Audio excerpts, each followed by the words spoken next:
Hoy veremos la Ley de Educación Sexual Integral número 26.150 que promulga la creación del Programa Nacional de Educación Sexual Integral. La misma fue sancionada y promulgada en octubre del año 2006 y tiene como eje central en que todos los educandos tienen derecho a recibir educación sexual integral en las instituciones de gestión estatal, públicas y privadas a nivel nacional, provincial y municipal. A continuación abordaremos los 11 artículos que tiene la ley. En el artículo 1 confirma el derecho de los educandos a recibir la ESI en las escuelas, en todos los niveles y modalidades, y menciona que se entiende a los efectos de esta ley a la educación sexual integral en sus aspectos biológicos, psicológicos, sociales, afectivos y éticos. En este primer artículo podemos analizar que tanto la rectificación de los derechos de niño, niña y adolescente como el Código Civil en el año 2015 menciona que las y les estudiantes son sujetos de derechos, ¿sí?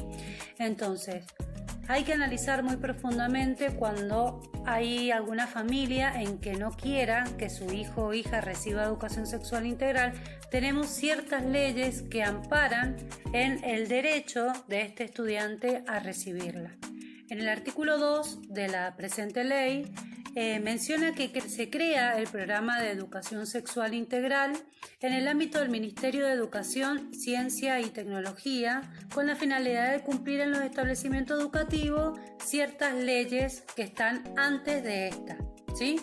Entre ellas está la Ley 25.673, que es la Ley de Creación del Programa Nacional de Salud Sexual y Procreación Responsable, la Ley 23.849 de ratificación de Convención de los Derechos del Niño, la Ley 23.179, que es la ratificación de la Convención de la Eliminación de toda forma de discriminación hacia la mujer, que cuenta con rango constitucional.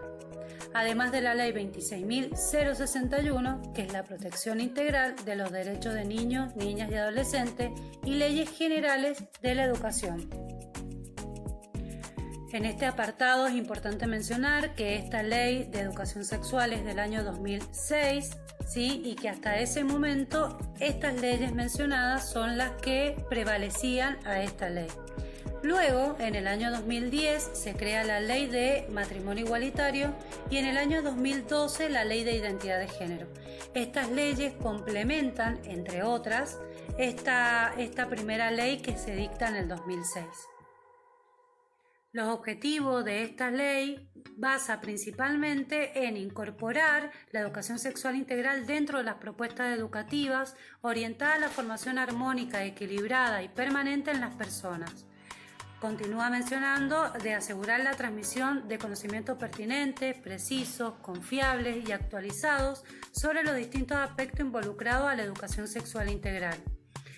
Continúa en promover actitudes responsables ante la sexualidad y prevenir los problemas relacionados con la salud general y la salud sexual y reproductiva en particular. Y por último, procurar igualdad de trato y oportunidades entre varones y mujeres. Por este artículo y por algunas leyes antes mencionadas que no están incluidas en la ley, es que también existe en la actualidad, en el año 2020, un movimiento para que se pueda modificar o agregar algunos contenidos de la misma. En el artículo 4 menciona que las acciones del programa de educación sexual integral intervienen en todos los educandos del Sistema Educativo Nacional Argentino. Esto parte desde el nivel inicial hasta el nivel superior de formación docente, además de la escuela técnica o la educación técnica no universitaria.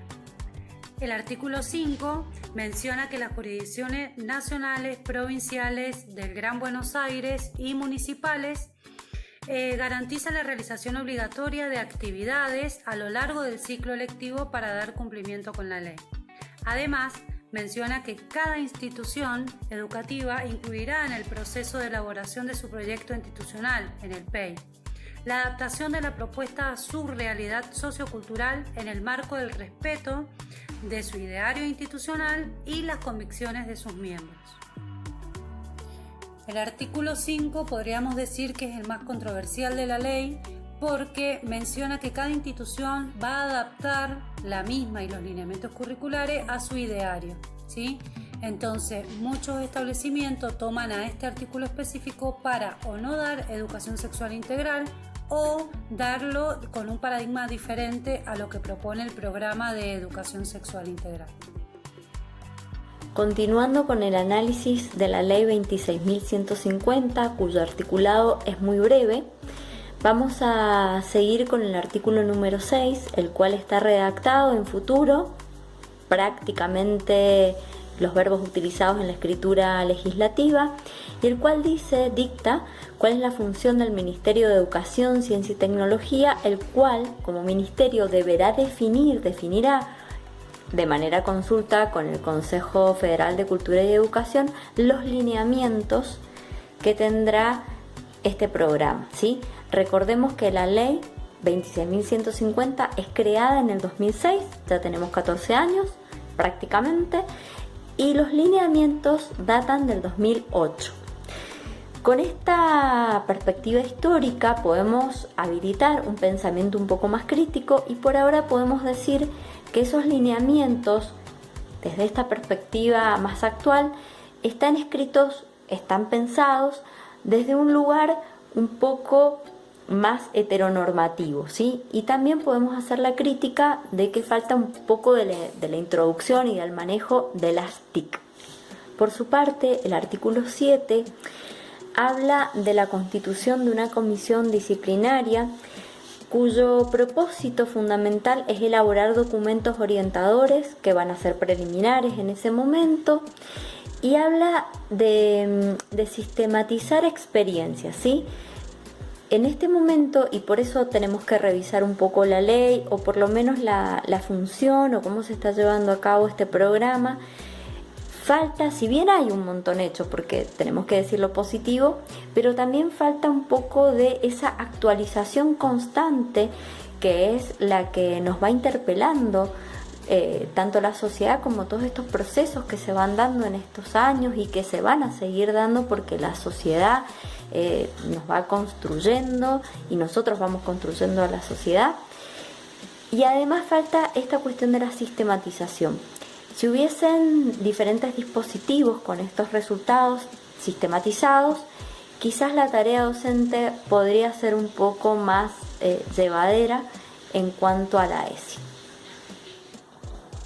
Podría decirse que el artículo 8 es uno de los más federales, ya que indica, en cuanto a estos 6 incisos que va a nombrar, las capacidades que tiene cada jurisdicción. El primero habla de la difusión de los objetivos de la ley. El segundo, del diseño de propuestas de enseñanza, consecuencias pedagógicas y pautas específicas adecuándose a la diversidad sociocultural de cada jurisdicción. El C habla del diseño, producción y selección de materiales didácticos que, a nuestro parecer, la DGE ha aplicado coherentemente. En cuanto al D, al inciso D, habla del seguimiento, supervisión y evaluación de las actividades obligatorias realizadas. Quizás esta evaluación no esté cabalmente hecha en nuestra jurisdicción. En cuanto al E, los programas, dice, de capacitación deberán ser de manera permanente y gratuita para todos y todas las docentes. En este punto, en este inciso, quizás debamos ajustar algunas pautas, algunos puntos. Y el último, el F, habla de la inclusión de contenidos y la didáctica de la educación sexual integral, que es un vacío. La educación sexual integral podría tener un montón de material y debemos generar este material. Y además esta didáctica y estos contenidos deben formar parte de la formación de educadores. En este aspecto Mendoza también está haciendo un vacío, hay un hueco, y es una tarea pendiente y a la que debemos asegurar y sobre todo garantizar la ESI en estos espacios curriculares donde van a haber formador de formadores o formadoras de formadores. Con respecto al artículo 9, tenemos que aclarar que habla de 3 incisos y en este artículo se habla específicamente del rol que deben cumplir las familias, ¿sí? El primero habla de ampliar la información sobre aspectos biológicos, fisiológicos, genéticos, afectivos, éticos, jurídicos y pedagógicos en torno a los niños, niñas y adolescentes. También hay que, en el B, en el segundo, ampliar y promover la comprensión y el acompañamiento en toda la trayectoria educativa de nuestros niños, niñas y adolescentes. Y el tercero, el C, habla de vincular más estrechamente la escuela y la familia para el logro de los objetivos del programa. En este momento de pandemia y posteriormente cuando hablemos de pospandemia, tendremos que hacernos estos cuestionamientos y empezar a pensar cómo la ESI puede articular con las familias para que tanto niños, niñas y adolescentes tengan vivencias y trayectorias mucho más libres de las que están teniendo en este momento.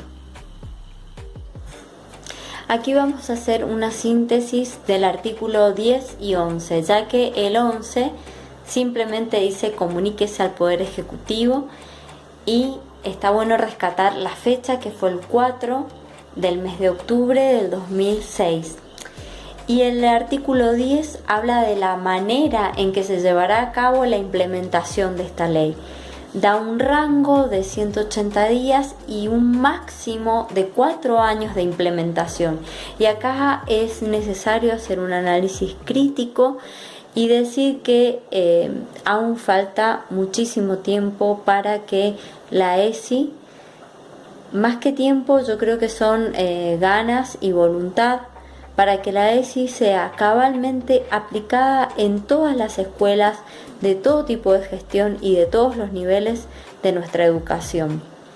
Por eso deberíamos revisar el artículo 5 y debemos aplicar y primero generar estrategias para que la ESI sea amigable y llegue a todas las familias con la intención siempre de que primero están y siempre van a estar niños, niñas y adolescentes en tanto y en cuanto sujetos de derechos.